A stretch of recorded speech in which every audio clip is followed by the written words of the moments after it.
नमस्कार दोस्तों, मैं प्रिंस स्कोर मोर चैनल में आपका हार्दिक स्वागत करता हूं।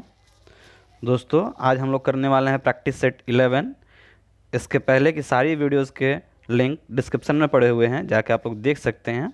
यदि आपको ये सेट प्रैक्टिस पसंद आ रहा हो तो प्लीज़ चैनल को सब्सक्राइब कर दो यार। सब्सक्राइब करने में क्या जाता है आपका, आखिर आपको डेली देखना है तो सब्सक्राइब भी कर दो, क्योंकि मैं देख रहा हूँ कि आधा से ज़्यादा लोग बिना सब्सक्राइब किए हुए देखते हैं। अच्छा नहीं लगता है थोड़ा सा, इसलिए मैंने बोल दिया। चलिए बढ़ते हैं अपने पहले क्वेश्चन की तरफ। सेट 11, ठीक है। निम्नलिखित में से सुमेलित युग्म कौन सा है, यानी कि इन चारों ऑप्शनों में कौन सा मिला हुआ है, ठीक है, इसके बारे में आपको बताना है। देखिए हम बढ़ते हैं एक एक करके। अच्छा, इसमें अनुसूची की बात की गई है कि चौथी अनुसूची में किसके बारे में वर्णन है। देखिए तो चौथी अनुसूची जो है उसमें वर्णन है राज्यसभा के सीटों का बंटवारा। ये बिल्कुल सही है, राज्यसभा की सीटों का बंटवारा चौथी अनुसूची में है। सातवीं अनुसूची की बात की जाए तो सातवीं अनुसूची में दोस्तों भाषा की बात नहीं है। भाषा जो है वो आठवीं अनुसूची में है। देखिए आठवीं अनुसूची में क्या है, भाषा की बात। और सातवीं अनुसूची जो है उसमें बात की है संघ, राज्य और समवर्ती सूची की। संघ सूची, राज्य सूची और समवर्ती सूची की। और बात करते हैं हम लोग नौवीं अनुसूची। तो नौवीं अनुसूची में दल बदल का नहीं है। दल बदल जो है उसके बारे में प्रावधान 10वीं अनुसूची में दिया गया है। दोस्तों मैंने यहाँ पे कटआउट लगा दिया है, आप लोग यहाँ पर देख सकते हैं कि किस अनुसूची में क्या है। इसके लिए मैंने बजाते एक कटआउट लगा दिया आप लोगों के लिए। देखिए मैं आपको बता देता हूँ। भारत का जब मूल संविधान बना था उस समय अनुसूचियाँ कितनी थी, मात्र 8 थी, ठीक है दोस्तों, मात्र 8 अनुसूचियाँ थी। तो अभी 12 कैसे हो गई, तो लगातार इसमें संशोधन होते रहा। देश को जब जिस तरह की नियम की ज़रूरत पड़ी तब उसमें अनुसूचियों का विस्तार होते गया, ठीक है। तो संविधान में 9वीं अनुसूची, देखिए 8 तो पहले से थी, 9वीं अनुसूची जो है वो प्रथम संविधान संशोधन 1951 में ही आ गई, ठीक है। बात करते हैं 10वीं अनुसूची की, यह 52वें संविधान संशोधन 1985 में जुड़ी। 11वीं अनुसूची 73वें संविधान संशोधन 1992 में जुड़ी एवं 12वीं अनुसूची 74वें संविधान संशोधन 1992 में जोड़ी गई थी। अब बात करते हैं किस अनुसूची में है क्या। तो देखिए पहली अनुसूची में राज्य और केंद्र शासित प्रदेशों और उनके प्रदेश की सूची के बारे में बताया गया है। द्वितीय अनुसूची की बात करते हैं तो राष्ट्रपति, राज्यपाल, राज्यों के अध्यक्ष और अध्यक्ष, लोकसभा उपाध्यक्ष और राज्यों के परिषद के अध्यक्ष, उपाध्यक्ष और विधानसभा के अध्यक्ष और उपाध्यक्ष, किसी राज्य के विधान परिषद के उपाध्यक्ष, सर्वोच्च न्यायालय के न्यायाधीश, उच्च न्यायालय और भारत के नियंत्रक महालेखा परीक्षक, जिसके बारे में बताया था CAG, और केंद्र शासित प्रदेशों और उनके क्षेत्रों की सूची द्वितीय अनुसूची में है। तीसरी अनुसूची की बात करें तो इसमें शपथ का प्रारूप है, ठीक है, इन सबके शपथ का प्रारूप। चौथी अनुसूची की बात करें तो राज्यों के परिषदों में सीटों के आवंटन का प्रावधान है। पांचवी अनुसूची की बात करते हैं तो अनुसूचित क्षेत्रों और अनुसूचित जनजातियों के प्रशासन और नियंत्रण का प्रावधान है। ये पिछले दिन भी क्वेश्चन आया था। आगे बढ़ते हैं छठवीं अनुसूची में दोस्तों असम, मेघालय, त्रिपुरा और मिजोरम, ये जरूर याद रखिएगा, ठीक है। ये अक्सर पूछा जाता है कि असम, मेघालय, त्रिपुरा और मिजोरम के बारे में जो जनजातीय क्षेत्रों का प्रशासन है वो बात की है छठी अनुसूची में। और पाँचवीं अनुसूची में भी अनुसूचित क्षेत्रों की बात थी, लेकिन इसमें स्पेशली असम, मेघालय, त्रिपुरा और मिजोरम के बारे में बात की गई है। सातवीं अनुसूची की बात करें तो इसमें संघ सूची, राज्य सूची और समवर्ती सूची की बात की गई है।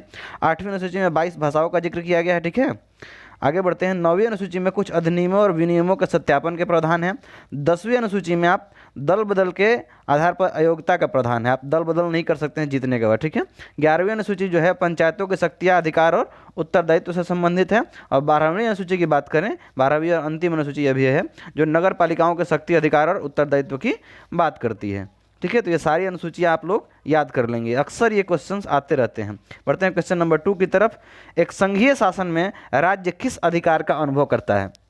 देखिए संघीय शासन में राज्य जो होता है वो संविधान द्वारा जो भी अधिकार उन्हें दिया गया है उसका अनुभव करता है। अब यहाँ राज्य क्या होता है, देखिए राज्य शब्द जो है इसको यदि हम बोले स्टेट, तो स्टेट का दोस्तों मतलब क्या होता है कि ऐसा यूनियन जो खुद के बलबूते खड़ा हुआ है, जैसे उसके पास सब कुछ हो, वो रिक्रूट करता हो, लोगों को सैलरी देता हो, उनके देख रेख का भी काम करता है। जैसे हम एयरपोर्ट अथॉरिटी की बात करें, बिजली विभाग की बात करें, कोई हॉस्पिटल की बात करें, ये सब अपने आप में क्या है, ये सब अपने आप में एक स्टेट है संविधान के हिसाब से। संविधान के हिसाब से स्टेट वही होता है जो अपने अंदर कुछ रूल रेगुलेशंस बना के अपने कुछ लोगों को उसके अंदर उस दायरे में रख सके, ठीक है। तभी मैंने एयरपोर्ट अथॉरिटी बोला, बिजली विभाग बोला, ये सब जितने हैं सब अपने आप में एक स्टेट है, ठीक है। अब ये स्टेट जो हैं ये संविधान का जो भी अधिकार है उसका अनुभव करते हैं, ठीक है। बढ़ते हैं आगे हम लोग निम्नलिखित में से कौन से युग में देश विक्टोरिया झील के सीमावर्ती हैं? देखिए विक्टोरिया झील की बात की है तो दोस्तों विक्टोरिया झील जो है वो पड़ता है अफ्रीकन कॉन्टिनेंट में। देखिए मैंने एक छोटा सा मैप लगाया है, आप लोग ध्यान दीजिएगा इस मैप में कौन कौन सा देश है। ठीक है, दिखाना चाहूँ तो ये देखिए आपका विक्टोरिया झील है दोस्तों, गौर कीजिएगा मैप पे, ये है विक्टोरिया झील जो पानी जैसा दिख रहा है, यही है हमारा क्या विक्टोरिया झील। अब इस झील के बारे में देखना है कि यहाँ पे देश कौन कौन से हैं। देखिए थोड़ा सा मैं इसको जूम आउट करता हूँ, ध्यान दीजिएगा। देखिए इस देश झील का बाउंड्री किसके जगह से लगता है, तो पहला तो यहाँ हो गया दोस्तों युगांडा, देख रहे हैं ये युगांडा देश हमारा पहला हो गया, इसके साथ इसकी बाउंड्री शेयर हो रही है इस झील की। और दूसरे देश की बारे में बात करें तो हो जाए देखिए तंजानिया। ये तंजानिया जो है दोस्तों ये देश यहाँ से यहाँ तक है, देखिए ये तंजानिया पूरा इधर है, यहाँ से ऐसा। तो ये तंजानिया और युगांडा इन दोनों देशों में कौन सा झील पड़ता है, ये विक्टोरिया झील पड़ता है। ठीक है, अब हम देखते हैं ऑप्शंस को, ऑप्शंस में क्या क्या कह रहा है। देखिए दोस्तों ऑप्शन में कह रहा है कि विक्टोरिया झील की सीमावर्ती कौन कौन सी सीमावर्ती में, तो आंसर हो रहा है इसका तंजानिया और युगांडा। देखिए ये इसका आंसर हो जाएगा तंजानिया और युगांडा। बाकी जाम्बिया जो है, बोत्सवाना जो है, ये सब कहाँ है इसके बारे में मैं थोड़ा सा आपको दिखा दूं मैप पे कि ये सारे देश कहाँ पड़ेंगे, देखिएगा ध्यान से। ये दोस्तों ये हो जाएगा हमारा जाम्बिया, जाम्बिया की राजधानी हो जाएगी आपकी लुसाका। ठीक है, याद करते चलिएगा, जाम्बिया की राजधानी लुसाका। यहाँ हो जाएगा हमारा मोजाम्बिक, मोजाम्बिक की राजधानी होती है मापुतो, ये हो हमारा मोजाम्बिक, मोजाम्बिक की राजधानी होती है मापुतो। यहाँ हो गया मलावी, मलावी की राजधानी होती है लिलोंगवे। तंजानिया, तंजानिया की राजधानी होती है डोडोमा। युगांडा की राजधानी होती है कंपाला। केनिया की राजधानी होती है नैरोबी। इथियोपिया की राजधानी होती है आदिस अबाबा। साउथ सूडान की राजधानी होती है खार्तूम। और भी जो देश रवांडा की राजधानी होती है किगाली। बुरुंडी की राजधानी आप हमें कमेंट्स करके बताएंगे। ठीक है, इतने सारे देश इसके आसपास पड़ते हैं, लेकिन विक्टोरिया झील है किस किस देश में, तो युगांडा और तंजानिया में मिलके है। ठीक है, बढ़ते हैं अगले क्वेश्चन की तरफ हम लोग। निम्नलिखित में से कौन सा एक वृक्ष है जो कभी सामाजिक वानिकी में लोकप्रिय था, अब एक पारिस्थितिकी आतंकवादी बन गया है। पारिस्थितिकी आतंकवादी कहने का मतलब ये हमारे इकोसिस्टम को बहुत ज़्यादा डिस्टर्ब कर रहा है, इसलिए इसको कहते हैं हम लोग पारिस्थितिकी आतंकवादी। तो भाई कौन सा ये वृक्ष है, तो ये वृक्ष है दोस्तों यूकेलिप्टस का। एक समय था जब लोग यूकेलिप्टस को हर जगह लगा दिया करते थे, सरकार भी इसके लिए बढ़ावा देते थे। क्यों, क्योंकि यूकेलिप्टस जो है वो सीधा ऊपर की तरफ ऊंचा बढ़ने वाला पेड़ था। इसका बहुत सारा उपयोग था फर्नीचर बनाने में, जलावन के काम में। ठीक है, इससे एक तेल निकाली जाती थी जो औषधि के रूप में काम करती थी, इत्यादि इत्यादि सब बहुत सारा यूज था। पेड़ जो है ये जल्दी बढ़ भी जाता था, इसलिए इसका यूज, इसका मतलब बागवानी बहुत जगह किया जाता था। खास करके ये वृक्ष जो है नीलगिरी की पहाड़ियों में अधिक आपको देखने को मिलेगा। ये वृक्ष जो है लाया कहाँ से गया था, तो ये ऑस्ट्रेलिया और तस्मानिया वगैरह के क्षेत्र में ज़्यादा पाया जाता है, वहीं से ये वृक्ष इंडिया में आया था। तो अभी इसको पारिस्थितिकी आतंकवादी क्यों कहने लगे भाई, तो ये वृक्ष जो है ये अपने समान, मतलब अपने जैसे उम्र में जो भी वृक्ष होंगे, जैसे पाकड़, बेल, पीपर, आम, ये सब जो वृक्ष हैं, इनके मुकाबले में 3 गुना ज़्यादा पानी का अवशोषण करता है ये यूकेलिप्टस, और वाष्पोत्सर्जन भी ज़्यादा करता है। ये नहीं कि पानी केवल अवशोषण करता है, वाष्पोत्सर्जन भी ज़्यादा करता है। और इसकी जड़ें जो होती हैं वो गहरी, मतलब ये यदि वृक्ष है तो इसकी जड़ें बहुत नीचे अंदर तक जाती है। ठीक है, बहुत नीचे तक जाती है, और नीचे का वाटर लेवल जो है इसको सुखा देती है, इसलिए इसको कहा जाता है पारिस्थितिकी आतंकवादी। तो अब धीरे धीरे इस पर रोक लगाया जा रहा है, क्योंकि इसका इतना ज़्यादा बढ़ाव होने का कारण यही था कि जो किसान थे वो भी अपने खेतों के डरारों पर, मतलब मेढ़ जो होता है खेत के बीच में जो बांटता है 2 लोगों खेतों को, उसके बीच में लगा देता है। क्यों, क्योंकि ये पेड़ ऊपर चला जाएगा तो नीचे छांव तो होगा नहीं, जिससे हमारा फसल भी बर्बाद नहीं होगा। लेकिन धीरे धीरे लॉन्ग टर्म में इसका देखने को मिला कि अरे ये तो पानी ज़्यादा सोख ले रहा है, इससे हमारे क्षेत्र में क्या हो जाएगा, सूखा हो जाएगा। ठीक है, तो ये सब कारण थे इसके। बढ़ते हैं अगले क्वेश्चन की तरफ हम लोग दोस्तों। निम्नलिखित में से कौन सा एक युग्म सुमेलित नहीं है, देखिए इसमें कौन सा युग्म सुमेलित नहीं है आपको बताना है। तो बात करते हैं हम लोग लोथल की। लोथल व्यापारिक गतिविधियों का केंद्र रहा है, ये सही बात है, गुजरात में पड़ता है। कालीबंगा की बात करें, अनुष्ठानिक अग्निवेदियों की कतारें इसमें मिली हैं, ये भी सही है। चनहुदड़ो जहाज निर्माण उद्योग, ये गलत है, जहाज निर्माण उद्योग यहाँ पे नहीं था। यहाँ से दोस्तों लड़कियों के ब्यूटी पार्लर में जो काका का लगाती है, उसे लिपस्टिक, ऐनक, कंघी सब जो होता है, गुड़िया मुनिया, मैंने लड़की वाला जो चीज़ होता है ना, वही सब मिला है चनहुदड़ों से। ये चनहुदड़ो अभी तत्कालिक मतलब वर्तमान में जहाँ पे है, यहीं से एक महान क्रांतिकारी आदमी का जन्म हुआ था, जिसके बारे में आप लोग सब जानते होंगे। मैं उनका नाम बता दूं, वो है आसाराम। ठीक है, आसाराम का जन्म यही चनहुदड़ो जिला में, चनहुदड़ो जहाँ पड़ता है उसी जिला में हुआ था। बात करते हैं हम लोग लोथल की, तो लोथल में भवन निर्माण उद्योग है। लोथल हमारे गुजरात में पड़ता है और यहाँ पे बंदरगाह भी था। ठीक है, इसको यहाँ पे गोदीवाड़ा या बंदरगाह जो भी कहना है आप कह सकते हैं। तो लोथल में बंदरगाह था, और लोथल ही एक ऐसा शहर था जिसके खिड़की और दरवाजे जो भी थे वो खुलते थे रोड के तरफ सामने से। बाकी किसी शहर में सामने से रोड मतलब दरवाज़ा नहीं खुलता था घर का, सारा दरवाजे किनारे होकर खुलते थे। और चनहुदड़ो ऐसा शहर था जिसके शहर के चारों ओर चार दीवारी नहीं थी, मतलब बाउंड्री लाइन नहीं था, बाकी सारे शहरों के चारों तरफ बाउंड्री लाइन था। बढ़ते हैं अगले क्वेश्चन की तरफ हम लोग। भारत में संस्कृत भाषा का प्रथम व्याकरण पाणिनि किस कालावधि में थे? देखिए, पाणिनि की बात करते हैं, इन्होंने व्याकरण की बहुत ही प्रसिद्ध बुक लिखी है, उसका नाम है अष्टाध्यायी। ठीक है, इनका जन्म का काल हम लोग मान सकते हैं 5वीं-6ठी शताब्दी ईसा पूर्व। ये आंसर गलत है, ये नहीं होगा। 5वीं-6ठी शताब्दी ईसा पूर्व इनका जन्म माना गया है। उस समय तत्कालिक एक गांधार में इनका जन्म हुआ था। गांधार का जो प्रदेश था उसमें किसका जन्म हुआ था? पाणिनि का जन्म हुआ था। इनके बुक का नाम क्या है? अष्टाध्यायी। ये व्याकरण की अब तक के सबसे उन्नत पुस्तक है, मतलब सबसे अच्छी पुस्तक है।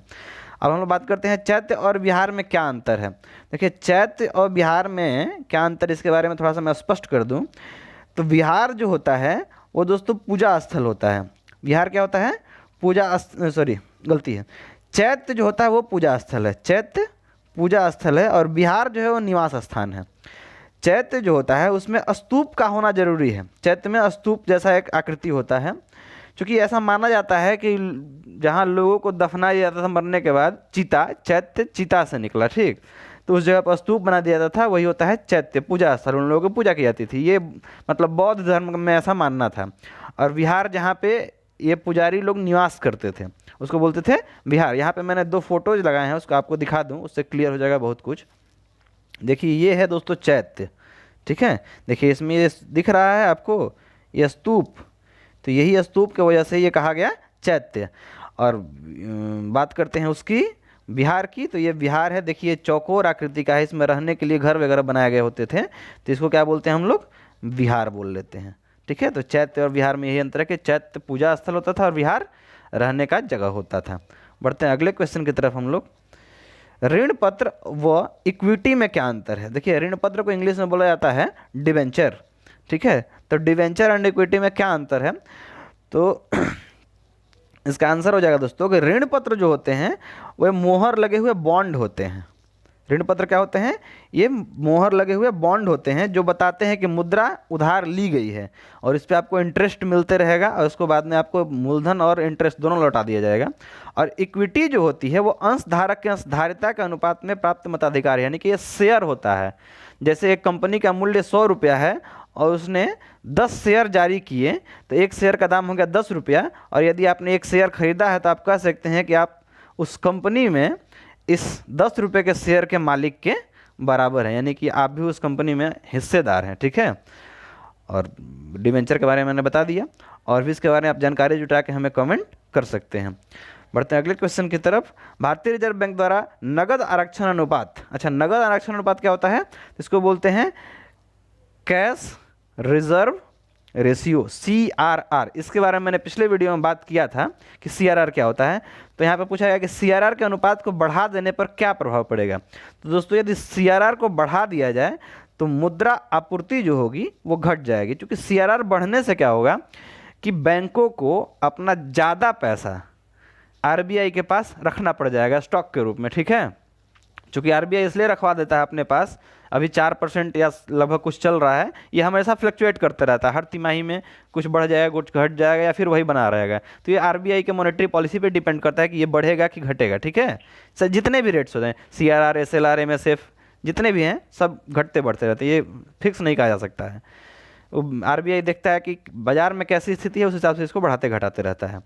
तो CRR यदि बढ़ा दिया है मतलब क्या होगा कि RBI के पास बैंकों को अपना ज़्यादा पैसा रखना पड़ जाएगा, उससे क्या होगा कि बाजार में वो लोन नहीं बांट पाएंगे, तो मुद्रा आपूर्ति घट जाएगी। ठीक है, तो इसका एक अनुकूल प्रभाव भी होगा कि इससे महंगाई जो होगी वो कंट्रोल हो जाएगी। चलिए बढ़ते हैं अगले क्वेश्चन की तरफ। निम्नलिखित में से कौन सा नीति निर्देशक तत्व नहीं है? देखिए, नीति निर्देशक तत्व जो हैं वो संविधान के भाग 4 में आते हैं। किस में आते हैं? भाग 4 में। चूंकि हमारे मौलिक अधिकार भाग 3 में आते थे और नीति निर्देशक किस में आएंगे? 4 में। तो जो मौलिक अधिकार थे वो 12 से 35 तक, अनुच्छेद 12 से 35 तक में आते थे, और नीति निर्देशक ये जो नीति निर्देशक तत्व जो हैं वो 36 से लेके 51 तक में आएंगे। अनुच्छेद 36 से 51 तक में नीति निर्देशक तत्व आते हैं। इनको इंग्लिश में हम लोग बोलते हैं DPSP, यानी directive principle of state policy. ठीक है, ये आता है 36 से 51 तक में। तो इसमें क्या नहीं है, इसके बारे में हमें बात करना है कि कौन सा इसका तत्व नहीं है। देखिए, शिक्षा का अधिकार जो है इसको नीति निर्देशक तत्व में शामिल कर दिया गया है। मातृत्व सहायता जो है ये भी नीति निर्देशक तत्व है, लेकिन बाल श्रम पर रोक ये नीति निर्देशक तत्व नहीं है, ये मौलिक अधिकार में आता है। ये आप लोग की जिम्मेवारी है कि आप हमें बताओगे कि बाल श्रम पर रोक और साथ साथ शोषण, यानी कि किसी को आप बंधुआ मजदूर नहीं बना सकते हैं, दोनों अनुच्छेद किस अनुच्छेद में वर्णित है इसके बारे में आप हमें कमेंट करके बताएंगे। और समान नागरिक संहिता ये अनुच्छेद 44 में, ठीक है, सिविल मतलब सिविल कोड इसको बोलते हैं। ये एक समान नागरिक संहिता। एक समान नागरिक संहिता कहने का मतलब कि आप हिंदू, मुस्लिम, सिख, ईसाई जो हैं आपके सब के लिए एक समान रूल रहेगा। जैसे अभी क्या है कि मुस्लिमों के लिए एक सज़ा देने का अलग प्रावधान है, शरिया कानून चलता है, और हिंदू के लिए अलग कानून है। तो और विवाह में भी आते हैं तो मुस्लिम का अलग कानून है, हिंदू का हिंदू मैरिज एक्ट अलग चलता है। तो ये सबको एक करने की जो बात की गई है वो समान सिविल संहिता कही जाती है। बढ़ते हैं अगले क्वेश्चन की तरफ। निम्नलिखित कथनों पर विचार कीजिए। विचार कर लेते हैं। तो भारत में अध्यादेश प्रख्यापित करने की शक्ति केवल राष्ट्रपति में नहीं थे। भारत में किसी राज्य में आपदा घोषित करने की शक्ति केवल राष्ट्रपति में ही नहीं थे। ये बिल्कुल सही है। और 1 में हमें डाउट है, आप हमें कमेंट करके बताएंगे कि और इसमें किसको शक्ति है अध्यादेश प्रख्यापित करने का। ठीक है, लेकिन आंसर के अकॉर्डिंग हम चलेंगे तो केवल 2, यानी कि ये सही होगा। ठीक है, बढ़ते हैं अगले क्वेश्चन की तरफ। काल बैसाखी किसका प्रकार है? देखिए, ये बहुत ही इंपॉर्टेंट क्वेश्चन है, इसको थोड़ा सा मैं डिस्क्राइब करूंगा और अलग से। तो ये काल बैसाखी किसका प्रकार है? तो आंसर होता है इसका चक्रवाती तूफान है। काल बैसाखी क्या है दोस्तों? तो एक तरह का चक्रवाती तूफान है। तो चक्रवाती तूफान आता कैसे है इसके बारे में थोड़ा सा हम लोग चर्चा करेंगे। काल बैसाखी को हम लोग इंग्लिश में कहते हैं नॉर्वेस्टर। ये हम एक तरह से मान लेते हैं भारत का नक्शा है, और इधर पड़ जाता है हमारा बंगाल की खाड़ी, और इधर पड़ता है हमारा अरब सागर, और नीचे पड़ता है हमारा हिंद महासागर। तो होता क्या है कि मई महीने में जब मानसून हमारा आता है, कब? 1 जून में। वो किधर से आता है? तो केरल साइड से आता है। ये कहा जाता है हमारा कौन सा दिशा हो गया? ये दक्षिण पश्चिम। ठीक है, ये दक्षिण पश्चिम से हमारा मानसून आता है, जो 1 जून से आता है और सितंबर तक रहता है। लेकिन इसके आने से पहले ये हम जो देख रहे हैं हिंद महासागर का क्षेत्र, इस तरफ से इस साइड से हवाएं चलती है, जिन हवाओं को हम लोग करते हैं क्या कहते हैं? तो ये वेस्ट तरफ देखिए, ये जा रही हैं इस साइड। ठीक है, तो जिस तरफ ये रुख करती हैं उस साइड, और किधर से आ रही हैं? तो जा रही हैं नॉर्थ से। तो नॉर्थ से वेस्ट तरफ जा रही हैं, इसलिए इनको हम लोग बोलते हैं क्या? नॉर्वेस्टर हवाएं। क्या बोलते हैं? नॉर्थ वेस्टर्न हवाएं। तो इसको हम लोग शॉर्ट में बोलते हैं नॉर्वेस्टर हवाएं। तो नॉर्वेस्टर हवाएं जब इधर से चलती हैं तो होता क्या है एक्चुअल में कि ये हमारी गोल पृथ्वी है, ये हमारा भूमध्य रेखा है, और ये नीचे बोलते हैं हम लोग मकर रेखा, और ये कर्क रेखा। तो सूर्य जो होता है वो 12 महीने इसी रेखाओं के बीच में चमकते रहता है, इन रेखाओं के बीच में चमकते रहता है, और यहीं पे बारिश ज़्यादा होती है। इसी क्षेत्र में बारिश की संभावना सबसे ज़्यादा होती है, क्योंकि सूर्य यहीं पे मतलब रहता है, और यहाँ पे सबसे ज़्यादा पानी जो होता है वो गर्म होकर ऊपर उठता है, और उठने के कारण क्या होता है? निम्न दबाव का क्षेत्र बनता है। और निम्न दबाव का क्षेत्र बनने से क्या होता है कि इधर से व्यापारिक पवनें आती हैं और इधर से व्यापारिक पवनें आती हैं, और ये दोनों व्यापारिक पवनें एक स्थान पे मिलती है जिसको हम लोग बोलते हैं ITCZ। ITCZ का फुल फॉर्म होता है इंटर ट्रॉपिकल कन्वर्जन जोन। क्या बोलता है? ITCZ। इसको याद रखिएगा आप लोग, इंटर ट्रॉपिकल कन्वर्जन जोन। यानी कि इस पे ये दोनों व्यापारिक पवनें, यानी कि जो हमारा उत्तर पूर्व से आ रही है और दक्षिण पश्चिम से जो जा रही हैं, ये दोनों हवाएं एक जगह पे आके मिलती हैं। कहाँ पे? तो उसको बोलते हैं हम लोग ITCZ। तो जैसे जैसे सूर्य हमारा उत्तरायण होते जाता है, गर्मी के दिनों में क्या होता है, सूर्य जो होता है वो भूमध्य रेखा से ऊपर कर्क रेखा की तरफ बढ़ता है। तो जैसे जैसे सूर्य कर्क रेखा की तरफ बढ़ना स्टार्ट करता है, तो ये ITCZ जो है ये भी घसकते घसकते ऊपर की तरफ जाने लगता है। तो मई के महीने में आते आते स्थिति ऐसी हो जाती है कि ITCZ जो है दोस्तों वो पहुंच जाता है बंगाल के आसपास में। ठीक है, ITCZ यहाँ से शुरू होता है, मतलब शुरू तो होता है 0 डिग्री से, भुमध्य सागर से, लेकिन भूमध्य रेखा से, लेकिन धीरे धीरे बढ़ते बढ़ते ITCZ इस क्षेत्र तक चला आता है मई के महीने में। तो यहाँ पे जैसे ही ITCZ आएगा तो अब आ रही है यहाँ से ये व्यापारिक पवनें, जिसको बोलते हैं उत्तर पूर्व व्यापारिक पवनें, और ये आ रही है दक्षिण पश्चिम व्यापारिक पवनें।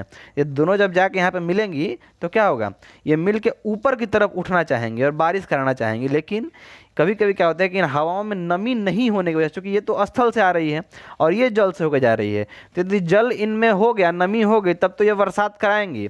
लेकिन यदि नमी इनमें नहीं हो पाई और ये लगातार हवाएं चल रही हैं, तो ये क्या करेंगे, धूल भरी आंधी लाएंगी। तो यही धूल भरी आंधी जो होगी वो मई के महीने में, मतलब मिड मई या फर्स्ट मई में कह सकते हैं, ये बंगाल का जो क्षेत्र है और हल्का सा बिहार का क्षेत्र और झारखंड का क्षेत्र, इस क्षेत्र में धूल भरी आंधी आएगी, बहुत तेज़ रफ्तार में हवाएं चलेंगी। उनका स्पीड लगभग 100 से 150 किलोमीटर पर आवर भी हो सकता है, और इससे बहुत बड़ी तबाही आती है। तो तबाही को हम लोग भोजपुरी में कहते हैं कि काल आइल बा, ये काल है। तो उसी तरह से इसको कहा जाता है काल बैसाखी, यानी कि ये बैसाख के महीने में, बैसाख आप लोग जानते होंगे ये हिंदी महीना हमारा इस तरह से चलता है, चैत बैसाख जेठ आषाढ़ सावन भादो कुंवार कार्तिक अगहन पूस माघ, इस तरह चलता है, ये आप लोग याद कीजिएगा। तो बैसाख का जो महीना होता है वही अप्रैल और मई का जो महीना तो बैसाख कहा जाता है, चैत के बाद शुरू होता है। तो बैसाख के महीने में ये काल बन के हवाएं आती है, इसलिए इसको बोलते हैं क्या, काल बैसाखी। इससे बहुत ज़्यादा धन जन की हानि होती है। पिछले साल अम्फान आया था जो तूफान, वो यही काल बैसाखी के रूप में ही आया था, और देखो कितना तबाही मचा के गया था। तो काल बैसाखी आप लोग समझ गए, ये चक्रवाती तूफान है एक तरह का। कहीं बरसात के बारे में हम आप लोगों को डिटेल्स में एक वीडियो बना के देंगे, किस तरह से भारत में मानसून होता है। ठीक है, बढ़ते हैं अगले क्वेश्चन की तरफ हम लोग।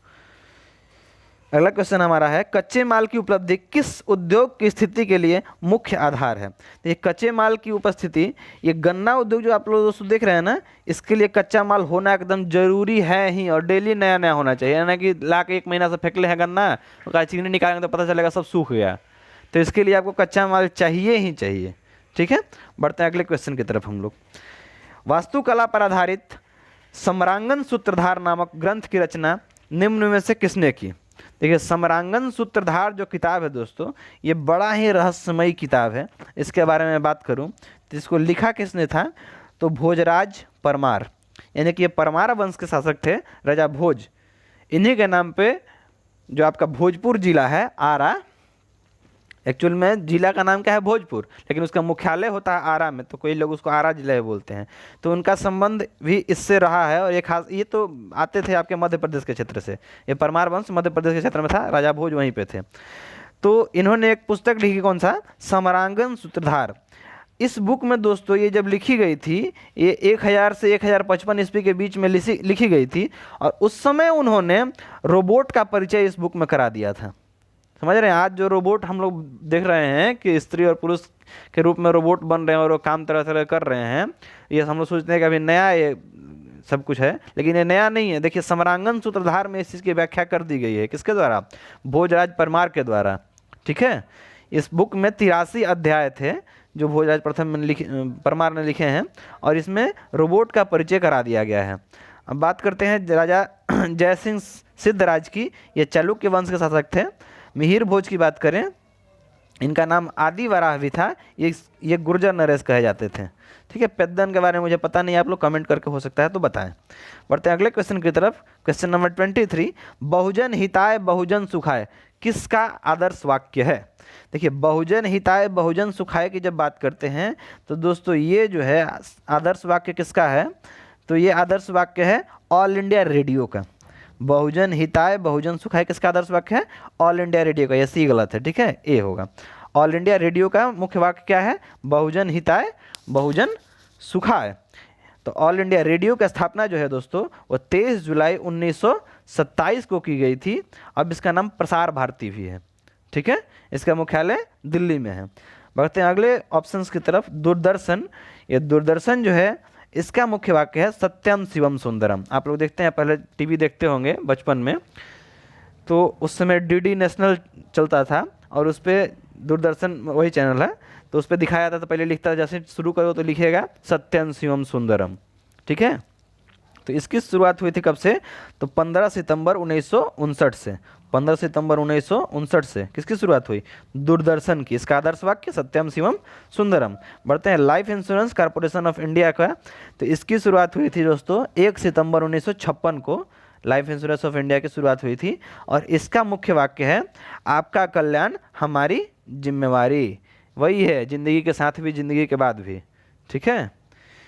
मरोगे तब वो, जिंदा रहोगे तब वो, दोनों में साथ आएगा ये। इसका हेडक्वार्टर कहाँ पे है? मुंबई। और general insurance corporation of India की बात करें तो इसका हेडक्वार्टर कहाँ है? मुंबई में है। और इसकी स्थापना हुई थी 22 नवंबर 1972 को। 22 नवंबर 1972 को स्थापना हुई जनरल इंश्योरेंस की। इसका मतलब आदर्श वाक्य क्या है, ये आप हमें कमेंट करके बताएंगे। इसके आपके लिए मैंने छोड़ दिया है। निम्नलिखित में से कौन बीजगणित के क्षेत्र में अपने योगदान के लिए प्रसिद्ध रूप में जाना जाता है? देखिए, बीजगणित में योगदान के क्षेत्र में मुख्य रूप से जाना जाता है आर्यभट्ट को, ठीक है। बाकी आप भास्कर, ब्रह्मगुप्त और ये लल्ल जो है ये कुछ गलत लिखा हुआ है, इसको छोड़ दीजिए। भास्कर और ब्रह्मगुप्त के बारे में आप हम लोग कमेंट करके बताएंगे कि इन्होंने कौन कौन सी पुस्तकें लिखी हैं। आर्यभट्ट जो है इनका संबंध बिहार से भी है, ठीक है। गुप्त स्थापत्य कला का सर्वोत्कृष्ट मंदिर निम्नलिखित में से कौन सा है?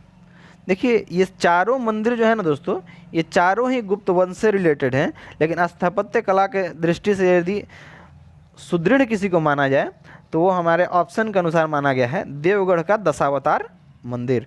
ये देवगढ़ का दशावतार मंदिर जो है दोस्तों ये है यूपी के ललितपुर में। यूपी के ललितपुर में है, ठीक है। इसमें भगवान विष्णु के 10 अवतार के बारे में बताया गया है। बढ़ते हैं भीतर गांव के मंदिर की तरफ, तो ये है कानपुर में, यूपी में कानपुर में। ये भी गुप्त कालीन में बनाया गया है। ये पूरा हिंदू मंदिर जो है ये ईंट का बना हुआ है, ये आज भी है भीतर गांव का मंदिर। बात करते हैं लोग भूमरा के मंदिर की, ये भी गुप्त वंश का है। और भूमरा का मंदिर जो है वो सतना में पड़ता है। सतना पड़ेगा आपका एमपी में, मध्य प्रदेश में, ठीक है। ये भगवान शिव को समर्पित मंदिर है, भूमरा का मंदिर। पढ़ते हैं तिगवा के मंदिर की तरफ। तिगवा में विष्णु मंदिर है, ये भी हमारा पड़ेगा एमपी में, एमपी के कटनी में, जहाँ पे सीमेंट उद्योग है कटनी, तो वहाँ पे पड़ता है कटनी में। चामुंडा मंदिर भी है यहाँ पे तिगवा में, चामुंडा मंदिर और विष्णु मंदिर दोनों है, ठीक है। बढ़ते हैं अगले क्वेश्चन की तरफ। निम्नलिखित में से उस स्थिति में कौन सा बात सही नहीं है जब अर्थव्यवस्था में ब्याज दर ऊंची हो जाती है? जैसे ही अर्थव्यवस्था में ब्याज दर ऊंची हो जाएगी, अब क्या होगा कि लोग लोन लेना कम कर देंगे। भाई ब्याज ज़्यादा चुकाना पड़ेगा ना, अब लोग उधार लेना कम कर देंगे। उधार लेना कम करेंगे तो बाजार में पूंजी की आपूर्ति कम हो जाएगी। अब देखते हैं क्या करके ऑप्शंस की तरफ। देखिए, बचत बढ़ जाती है, सही है। उधार देना कम हो जाता है, उधार देना कम हो जाता है। उधार देना कम नहीं होता, उधार लेना कम हो जाता है। देने वाले तो चाहते हैं कि हम दें, लेकिन लेना कम हो जाता है। उत्पादन की लागत बढ़ जाएगी क्योंकि बाजार में पैसा कम हो गया। पूंजी की प्रतिफल बढ़ जाती है। तो क्वेश्चन था हमारा निहित में से उस स्थिति में कौन सी बात सही नहीं जब अर्थव्यवस्था में ब्याज दर ऊंची रहती है? तो ब्याज दर जब ऊंची हो जाएगी तो लोग लोन लेना कम कर देते हैं। बात यही याद करके रखो। आगे बढ़ते हैं। विश्व वन क्षेत्र में किस एक के फैलाव की प्रतिशतता सर्वाधिक है? तो विश्व के वन क्षेत्र की बात करें तो उसमें सबसे अधिक फैलाव हुआ है शीतोष्ण शंकु वृक्षीय वन की। अब देखिए, शीतोष्ण की बारे में बात करें तो हम एक थोड़ा सा मैप से आपको आइडिया दे दें ये क्या होता है। देखिए, पृथ्वी हमारी गोल सी है, ये हमारा भूमध्य रेखा हो गया, ठीक है। ये हो गया हमारा कर्क रेखा, ये हो गया मकर रेखा। तो सूर्य आप जानते हैं कि 12 महीने इन्हीं दोनों रेखाओं के बीच में चमकते रहता है। तो ये भाग सबसे अधिक गर्म, सबसे अधिक वर्षा इसी क्षेत्र में, तो इसको बोलते हैं हम लोग उष्ण कटिबंधीय। सो क्या बोलेंगे हम लोग? उष्ण कटिबंधीय क्षेत्र। ये ब्लू वाला हो गया हमारा उष्ण कटिबंधीय क्षेत्र। अब बढ़ते हैं हम लोग इसके ऊपर, तो यहाँ हम लोग पहुँचते हैं 66 डिग्री नॉर्थ और 66 डिग्री साउथ, ठीक है। तो इसके बीच का जो क्षेत्र पड़ेगा वो उष्ण भी रहेगा और शीत भी रहेगा, तो इसको बोलते हैं हम लोग शीतोष्ण। क्या बोलते हैं इसको? शीत और उष्ण दोनों रहने के कारण इसको बोलते हैं हम लोग शीतोष्ण क्षेत्र बोलते हैं। ठीक है, अब हम लोग इसके ऊपर जब बढ़ेंगे, इसके ऊपर हम लोग बढ़ेंगे इस तरफ, यानी 66.5 डिग्री से ऊपर और ये नीचे 66.5 डिग्री से 90 डिग्री की तरफ, तो इस क्षेत्र को केवल शीत क्षेत्र बोलते हैं। ठीक है, शीत प्रदेश। अब इसमें क्या होता है कि ये भी दो भागों में बटा हुआ है, शीत क्षेत्र जो है ये भी दो भागों में बटा हुआ है, टुंड्रा और टैगा। तो आप लोग हमें कमेंट करके बताएंगे कि टुंड्रा ऊपर होता है कि टैगा ऊपर होता है। ठीक है, ये आप लोग हमें कमेंट करके बताएंगे। तो इस स्थिति से यहाँ पे क्वेश्चन पूछा था कि विश्व में वन क्षेत्र के फैलाव की प्रतिशतता सबसे अधिक किसमें है, तो शीतोष्ण शंकु वृक्षीय वन, शीतोष्ण शंकु वृक्षीय वन, यही जो है शीत उष्ण ये क्षेत्र, चूँकि ये क्षेत्र में वन विस्तार कौन सा, शंकु वृक्ष का ज़्यादा है। बढ़ते हैं अगले क्वेश्चन की तरफ। निम्नलिखित युग्मों में से किसे राज्यसभा में समान प्रतिनिधित्व प्राप्त है, किस दो राज्यों को राज्यसभा में समान सीटें प्राप्त है, यही बताना है आपको। तो आंध्र प्रदेश की बात करें तो आंध्र प्रदेश में राज्यसभा की 11 सीटें हैं, महाराष्ट्र में राज्यसभा की 19 सीटें हैं, और तमिलनाडु में बात करें तो 18 सीटें हैं, गुजरात में बात करें तो 11 सीटें हैं। ठीक है, तो इस तरह से हम कह सकते हैं कि आंध्र प्रदेश और गुजरात इन दो राज्यों का यदि युग्म मिलाया जाए तो सही होगा। ऐसा ऑप्शन में ऐसा कोई नहीं है, इसलिए इनमें से कोई नहीं हो जाएगा। गुजरात और आंध्र प्रदेश में राज्यसभा की सीटों की संख्या समान है, 11-11, बाकी सब में अलग अलग है। तो आप लोग हमें कमेंट करके बताएं कि आंध्र प्रदेश का मुख्यमंत्री राज्यपाल कौन है, महाराष्ट्र का मुख्यमंत्री राज्यपाल, तमिलनाडु का मुख्यमंत्री राज्यपाल, गुजरात का मुख्यमंत्री राज्यपाल और राजस्थान का मुख्यमंत्री और राज्यपाल। ये सारा आपको कमेंट करके बताना है, क्योंकि अगले दिन टेस्ट में यही पूछा जाएगा। और सबसे इम्पॉर्टेंट एक न्यूज़ आप लोगों को बता दें कि हम लोग अगले सप्ताह से शुरू करने वाले हैं पढ़ाई भी कमाई भी। मतलब क्या है इसका, कि यदि आप हमारे क्विज से जुड़ते हैं, जो दिन में 3:30 बजे शिफ्ट कर दिया, पहले 10 बजे रात में होता था, अब दिन में 3:30 बजे होगा। और ये इस वीडियो सेट में जितने हमने एक्स्ट्रा फैक्ट्स बताए हैं, इसी से क्वेश्चन आपसे पूछा जाएगा, और जो टॉप करेगा उसे पेटीएम कैश प्राइज भी मिलेगा। ठीक है दोस्तों, तो ये टैगलाइन आप याद रखिएगा कि पढ़ाई भी कमाई भी, किसके साथ, स्कोर मोर चैनल के साथ। ठीक है, खुश रहिए, पढ़ते रहिए और क्विज में पार्टिसिपेट कीजिए। धन्यवाद।